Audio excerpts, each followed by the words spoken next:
Julien, Salut. merci d'être là. Merci à toi, ça fait trop plaisir. On va faire un concept que j'adore, qu'on a repris de Billie Eilish, qui fait ça avec Vanity Fair. Carrément. Ça fait 6 ans qu'elle fait la même interview avec les mêmes questions. Et on voit son évolution. Et du coup, en fait, je voulais pas le faire tout seul. Et je me suis dit, vas-y, faut que je le fasse avec Julien, en fait. C'est ça qui va être incroyable. Donc là, vous êtes en train de regarder l'épisode 1 d'une série peut-être qui va durer 50 ans. Peut-être 50 ans, ce serait ouf Ce quand serait même. incroyable. Alors, est-ce que nos vies vont être aussi stylées que Billie Eilish? Sûrement pas. On va pas se mentir. L'année prochaine, on va juste regarder comment on est habillé là. On va dire, mais Mais pourquoi Luigi? Quel est ce... oui. Pourquoi Luigi? Pourquoi Mario? Beaucoup de Évidemment. questions. Et bah vous regardez l'épisode 1, j'ai pas le titre de cette vidéo, mais bienvenue vrai. dans la première année.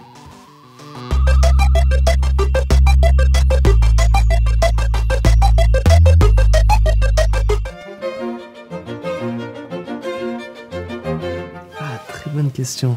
Sous un de mes tartines de vie, j'ai demandé aux gens Ouais. de mettre des conseils de vie qu'ils ont kiffé.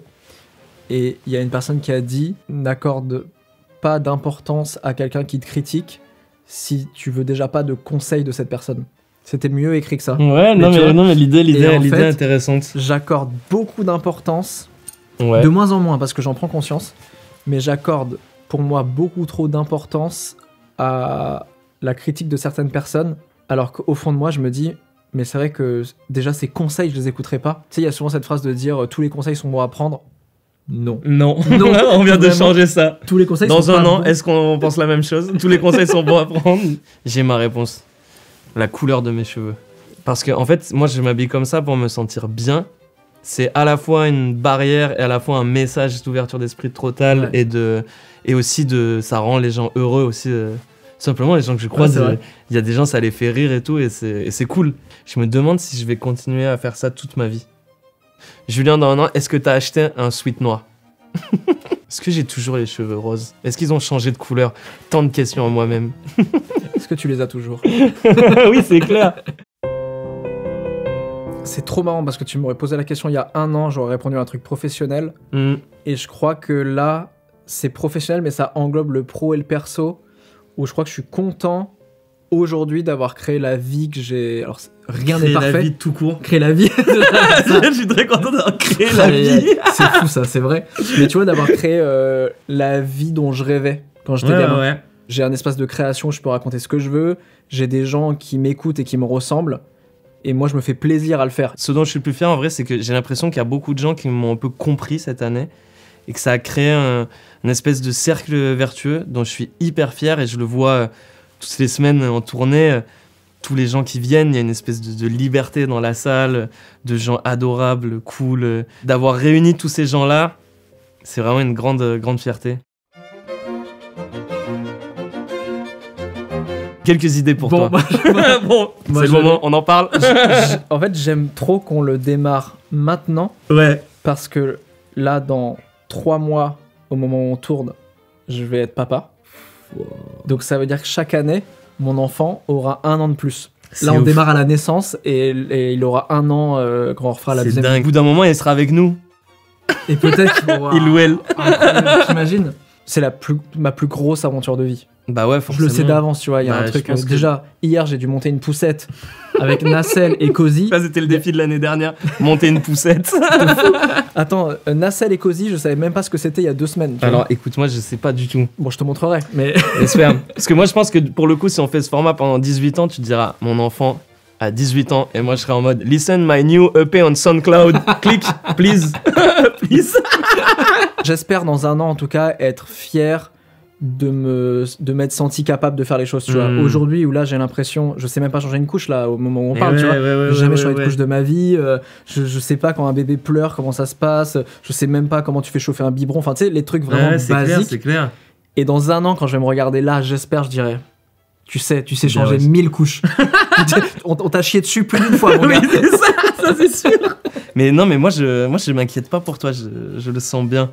Je pense que le Ben, dans 1 an, il sera très fier Ouais, c'est de possible. son année. Mon défi perso de cette année, je dirais essayer d'être le plus heureux possible.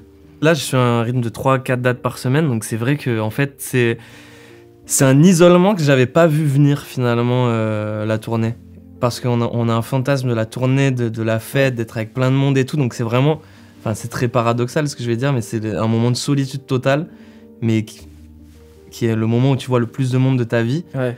Là, en une semaine, je me suis pris dans la figure une cigale, ma première cigale que j'aurais jamais pensé faire, la main stage du Printemps de Bourges devant 10 000 personnes. J'ai fait les 2 jours d'après 2 zéniths avec Mathieu Chédid. Je sais pas, j'ai vu genre 40 000 personnes en 4-5 jours. Là, ta vie perso, c'est de dormir après. Ouais, c'est ça, en fait, finalement. Pour moi, être heureux, là, en ce moment, c'est mettre un peu de l'ordre dans tout ça.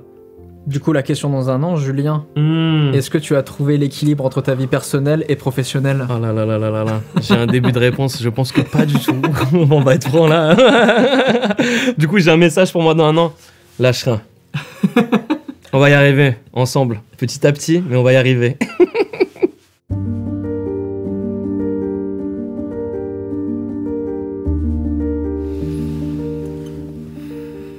C'est très dur.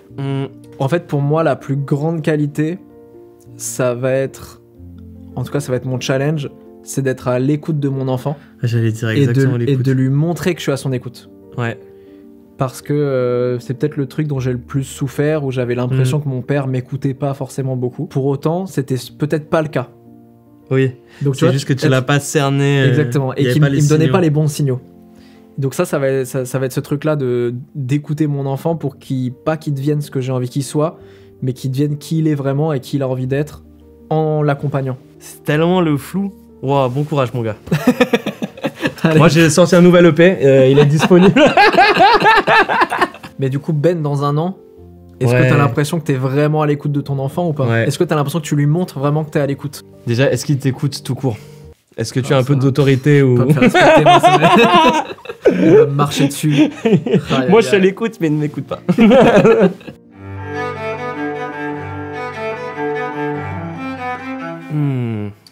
Moi ma vision sur l'amour a beaucoup évolué cette année. Je me suis rendu compte que je boycottais beaucoup mes relations, mais c'est pas que dans le couple d'ailleurs, c'est amical aussi, même familial je veux te dire, parce que j'ai très peur de perdre les gens. Et comme j'ai très peur de perdre les gens, j'avais cette faculté, qui était même une très bonne compétence, à boycotter de moi-même avant de perdre les gens. Et là, avec ma meuf, j'ai l'impression j'ai jamais été autant compatible avec quelqu'un, j'ai jamais eu autant cette vision de vie.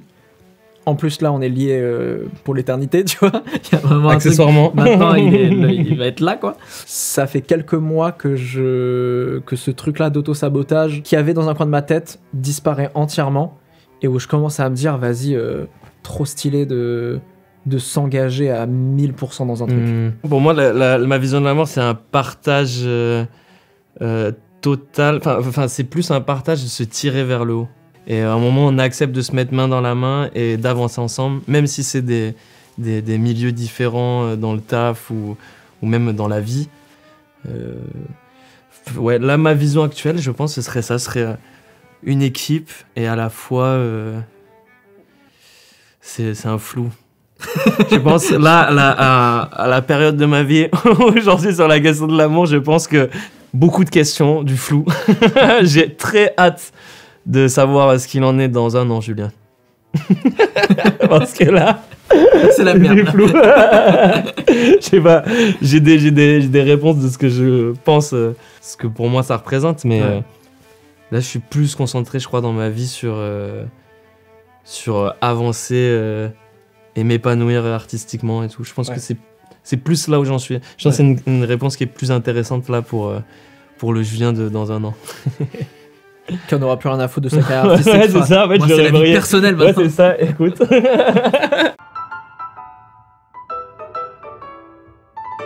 Moi, je pense que c'est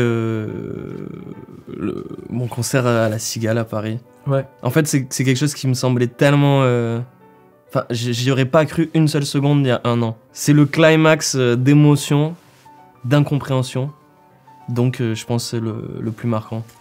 Bah moi c'est trop marrant parce que mon événement le plus marquant, il est à 200 mètres de la Cigale, du tien. Complètement. Moi c'est le Trianon. Et ouais, moi c'était la première fois que je créais un événement pour les gens. Et je crois que, alors déjà, ça a été ouf de voir que avec toute une équipe de potes où on ne savait pas comment créer un show et un événement, un spectacle. On en a créé un finalement. Ouais, c'est ouf. Et ça a marché, les gens étaient là. Et donc ça, c'était assez ouf parce que j'ai eu aussi un déclic de me dire « Ah waouh, les gens qui me regardent, ils existent en vrai. Bah ouais. C'est des vrais gens et surtout, c'est des gens qui estiment que ce que je peux proposer a une valeur commerciale aussi. C'est clair. Là, les gens ont payé leur place pour venir et j'avais annoncé aucun guest, donc c'était vraiment le Ben Never Show. Et les gens se sont dit, on lui fait assez confiance pour se dire qu'on va passer une soirée qui va être stylée. Quand t'arrives à un point comme ça où la chose existe, moi j'ai toujours l'impression que ça tient à un enchaînement de petits miracles. De fou. Ouais, ça, toi, t'es sûr, tu sais. Toi. Pardon, mais je suis un peu le spécialiste. Bien sûr. Moi, je vais dire taupe comme n'importe quel mec qui n'y connaît rien, tu vois. Écoutez-moi bien, en 2024, ma théorie totale, c'est que les couleurs vont prendre le contrôle du monde. Et je pense qu'on va aller vers un truc où justement toutes les couleurs se mélangent et tout. Et je pense que je serai moins un ovni dans la rue dans un an. Là, on est dans une période cette année où les gens sont pas mal en souffrance, il y a beaucoup de colère, il y a quand même des manifestations là toutes les semaines dans la rue, il y a plein de choses qui se passent. Donc, on est dans un moment dur. Et je crois qu'après chaque moment dur, il y a forcément un moment de soulagement, en tout cas j'espère. J'y crois profondément que ça va être le multicolore le 2024. De plus partager mes émotions en fait. Je sais pas si c'est avec les gens qui me suivent ou si c'est tout simplement juste avec mes amis, ma famille. C'est un peu tout en global. Ah oui, t'as l'impression que c'est au global, ouais. Ouais, carrément. Moi j'intériorise beaucoup de choses. Mais tu sais que moi j'ai une théorie sur ta réussite. C'est que, ça aussi on verra si ça me donne raison ou pas, mais je pense qu'aujourd'hui, ton univers il est incroyable. Moi je le sais parce qu'on se connaît en perso, t'es un gars incroyable, mais vraiment, tu sais, genre humainement, il y a un vrai truc où on passe des bêtes de moments. Et je pense que pour l'instant, les gens, ce qu'ils adorent avec toi, c'est qu'ils peuvent se lâcher et faire la fête parce que c'est ce que tu donnes beaucoup. Bien sûr, et je pense que quand tu vas donner la brique, aussi je touche les gens par ma sincérité la plus totale et que les gens vont se reconnaître et s'identifier. Je pense que là, tu auras le combo gagnant qui fait que personne t'arrête. Tu sais que ça, c'est vraiment un travail du quotidien. Même là, sur mon premier album, j'ai fait un morceau qui s'appelle Sincère, justement. Où j'ai envoyé une note vocale, je t'ai dit c'est mon préf. De ouf. Et en fait, c'était genre, pour moi, c'était genre un défi énorme de faire ça. Les gens, je pense, il leur manquait parfois quelques clés pour comprendre un peu qui j'étais finalement. Et je crois que quand ils m'ont découvert un peu plus sur Internet, notamment, il y a beaucoup de gens, ils m'ont découvert dans des vidéos avec Léna. Et en fait, ils m'ont juste vu dans la vraie vie. Et je pense que ça a aidé les gens. Mais c'est assez nouveau pour moi d'oser venir. Et tu vois, c'est la différence entre soit on boit une bière tous les deux, on parle, c'est tranquille. Et là, quand même, il y a des micros, caméras et tout. Et puis, c'est tout ce truc-là. Donc, je pense déjà de plus avoir peur de ça sera déjà une bonne étape. Et ça m'aidera dans ma vie perso, forcément, de partager plus quand ça va pas, quand ça va bien aussi. Mais souvent, quand ça va pas, moi, je vais garder à fond pour moi. Donc, c'est un vrai... Finalement, juste pas sauter en parachute, par exemple, c'est une meilleure réponse. Je pense qu'au fond de moi, si j'avais pas peur, je quitterais Paris. Je me réinstallerais en Normandie. Ah ouais, ça te manque ? Ouais, ça me manque beaucoup. Quand je suis en Normandie, c'est marrant parce que les premières fois que je suis allé avec ma meuf en Normandie, je l'ai emmenée et tout parce qu'elle elle est parisienne et on s'est rencontrés à Paris et tout. Elle m'a dit ah ouais donc t'es comme ça dans la vraie vie en fait. Donc en fait t'es un mec serein finalement parce que mec Paris je prends les énergies, je suis comme ça, je suis tendu, je m'engueule avec les gens et tout. Pour l'instant je sens que c'est pas le moment. Peut-être que c'est l'enfant qui fera changer le. Bah c'est ce que j'allais dire. J'allais dire ça va être assez déterminant je pense. Ouais. Est-ce que j'ai envie d'élever un enfant à Paris? Ça se trouve, la vidéo dans un an, j'annonce que je suis en train de déménager, quoi. Ouais, c'est clair. Bah, ça y est, enfin, je déménage. Et s'il faut, pas du tout. C'est ça que j'adore avec ce concept. Ouais, ça se trouve, dans un an, je me dirais, ah non, mais je suis trop bien à Paris, j'ai trouvé l'équilibre. Bien sûr, ouais. Oh. C'est Après l'orage de Lord Esperanza. Ok. Nouvel album qui vient de sortir. Ouais. Je vais prendre mon Spotify. Ah bah oui. Oui, voilà. Morceau que j'écoute non-stop et je le mets même en ouverture, c'est pour ça que ça m'a fait un flash. C'est un morceau qui s'appelle Creative Source de Alan Brax et DJ Falcon. Ok. Qui sont juste deux pionniers de la French Touch et deux génies de ce style.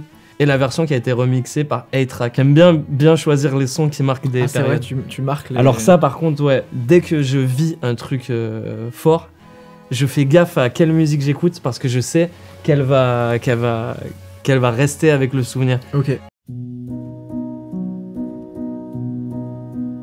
Mon premier album, de base, était commercialement un échec fou. Mais intérieurement, c'était pas un échec parce que j'avais passé beaucoup de temps dessus, à pousser les idées au maximum. Je suis allé enregistrer dans les studios que je rêvais de visiter, les studios de Motorbass. À Paris, c'est le studio de Philips Dar. Enfin, j'ai réalisé plein de rêves. J'ai fait des vraies prises de violon avec un orchestre à cordes et tout. Des feats incroyables sur l'album. Ouais, exactement. Mais alors, par contre, tout ça a mené à un album qui, commercialement, sur le papier, est un échec total. C'est-à-dire que même les premières semaines, je disais à mon label, alors, on en est où dans les ventes? Et je voyais qu'il disait... Et j'ai commencé la tournée en me disant, tu sais, tu cales toujours des dates un an à l'avance et tu te dis, bah, s'il faut, il y a même des dates qui vont être annulées parce qu'en fait, il n'y aura personne. Et en fait, finalement, ça se transforme en un truc magique, quoi. L'album, il est rentré dans le top album, les salles se sont remplies, on a ajouté une salle 2 fois plus grosse que prévu à Paris. Comment t'expliques que cet échec à l'instant T, il devient une réussite finalement? Je pense que j'ai planté plein de petites graines qui ont éclos d'un coup. Tu vois, il y a beaucoup de gens, ils m'avaient vu sur les premières parties d'Angèle, donc là, ils me recroisaient un moment de leur vie où ça leur faisait tilt et ils écoutaient le morceau. Je pense notamment à Léna qui a utilisé Plus fort dans une de ses vidéos sans même dire de qui était le morceau, et c'est ça qui a déclenché 20 000 Shazam. Donc c'est ça en fait qui fait rentrer le morceau dans des tops et tout. Et je me rappelle avoir une conversation hyper intéressante avec Léna où je lui disais franchement merci d'avoir utilisé ce morceau, je m'attendais pas à ce que ça... Elle me disait mais...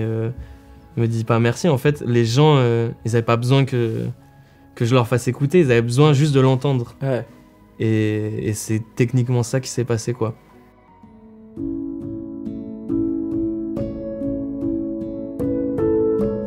Oh, waouh. C'est redressé. Ouais, c'est carrément, je m'adresse publiquement, là. Alors, le message que j'aurais envie de donner à mes amis, ce serait en vrai de leur dire merci. Parce que cette année, mes amis ont été plus importants que jamais.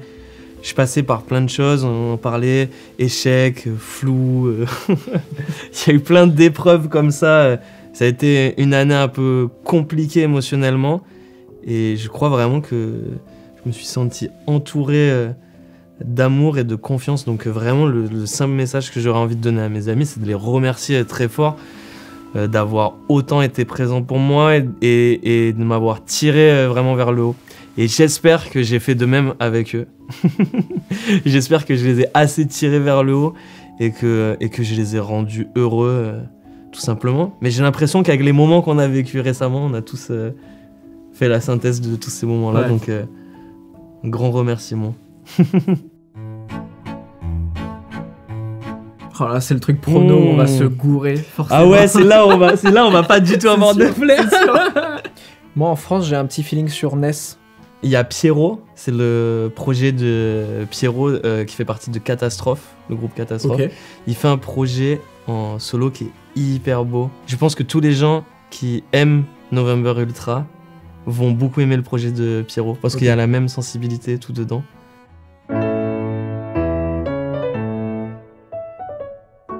Moi, j'espère que dans un an, tu seras papa. Je serai papa. Si tout se passe bien. Techniquement, c'est vrai. Ou alors là, il est vraiment temps de sortir maintenant. Ta mère n'en peut plus. Il faut y aller maintenant. J'espère être la même personne que je suis et que j'arrive à rester depuis toutes ces années. Donc de garder ces valeurs. J'espère toujours être sur YouTube dans un an. De faire des émissions où je touche encore les gens, où ça leur fait réfléchir sur leur propre vie, ça leur fait peut-être changer d'avis sur certains points de vue, ça recrée du débat et du lien entre leurs propres amis, leur famille, etc. Mais moi, en étant personnellement plus serein. Ok. En étant moins stressé de l'avenir. Donc là, cool, c'est une vraie question pour dans un an. Ben, est-ce que t'es moins stressé de l'avenir? C'est vrai. J'espère que je serai toujours entouré d'une joie autour de moi, que là je ressens beaucoup en ce moment en étant en tournée, mais j'espère qu'elle soit toujours vraie. Et j'espère que dans un an, je serai une personne dont actuellement je serai fier, en tout cas. Dans le sens de voir que je mène à bien ma barque et que je fais le bien autour de moi. Je crois que plus ça va, plus c'est ça qui m'importe le plus, c'est le bien autour de moi. Ouais. Franchement, là, je sens que j'essaie de bien gérer, mais il y a des choses que je gère mal parce qu'il y a trop de choses en même temps, trop de déplacements, trop de fatigue, Donc j'espère que j'aurai réussi à trouver un bon équilibre et j'espère qu'on sera là heureux sur ce canapé. J'espère qu'on se sera revu avant l'année prochaine. J'espère, ouais, je pense que ça, techniquement, ça devrait aller. Si, j'espère, très important, j'espère que je vais pas devenir un daron chiant. Oh, t'imagines? En fait, non mais tu sais que c'est une angoisse de... J'assimilais beaucoup la paternité à devenir un adulte. Tu vois, vraiment, mais dans le mauvais sens du terme adulte, tu vois. J'espère que je serai un peu stylé. Ouais, j'espère que les gens diront, ah putain, quand même. Je vois. Tu sais, sur TikTok, tu les vois, les darons. Non, mais grave, les darons qui font faire du skate à leurs enfants et eux-mêmes, ils sont skateurs et tout. J'espère qu'il y aura un truc comme ça où je serai pas devenu le responsabilité man. T'as dit un truc qui est très juste et en plus, à la base, quand je réfléchissais, je voulais dire ça de base. Et après, je me suis perdu. Mais j'espère que dans 1 an, je serai pas devenu un adulte. Aïe, aïe. Parce que ça, déjà, j'ai peur de devenir un adulte, mais je crois que là, il me reste encore du temps à pas l'être tout de suite. La réponse est dans 1 an, alors. On se donne rendez-vous dans 1 an. J'espère que vous avez kiffé. Moi, j'ai trop kiffé ce moment. Grave. Nous, en tout cas, on a passé un bon moment. J'espère que les gens ont apprécié. Et l'épisode 2 va être trop intéressant de regarder. Et n'hésitez pas dans les commentaires, parce que toutes les questions, elles fonctionnent pour tout le monde. Répondez dans les commentaires, vous, ce que... genre, je pense que c'est une capsule temporelle pour tout le monde. Mettez dans les commentaires vos réponses aux questions. Aller voir. Et à l'épisode 2, dans 1 an, on se donne rendez-vous dans les commentaires et tout le monde compare ce qu'il a dit. C'est clair, et comment on a évolué. Très bonne idée. Franchement, une grande année nous attend. Là, c'est la conclusion. Une grande année nous attend. J'ai presque envie de faire des trucs hyper stylés cette année pour la vidéo de l'année prochaine. En vrai, c'est un peu motivant. Tu sais, maintenant, on a pris des décisions publiques. Ouais, exactement. Maintenant, on est des gros losers. Ça appartient aux gens, là. Si on revient et on fait... Bon, non, mais c'était un plaisir. Rendez-vous dans 1 an, alors. Grave. Salut.